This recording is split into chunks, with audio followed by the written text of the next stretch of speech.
මේක මෙහෙම කියන්න හේතුවක් තියෙනවද? අර මතකද අරනායක සාමසර කන්ද නායකියා 2016 හරි 17 හරි මට දිනේ වර්ෂය මතක නැහැ හරියට.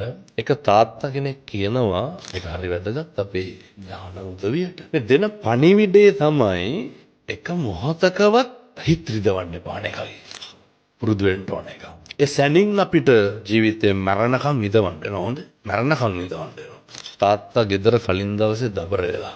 දබර වෙනකොට පොඩි උන් බය වෙනවා. තාත්තා පහුවදා උදේ වැඩට යනකොට පොඩි එකා කතා කරලා නැහැ. තාත්තා හැන්දෑවේ එනකොට පොඩි එකාට සෙල්ලම් බඩු ටිකක් අරගෙන එනවා. එනකොට මොකද්ද දැක්කේ? මුළු ගමම තනි පස් කන්දකට යට වෙලා.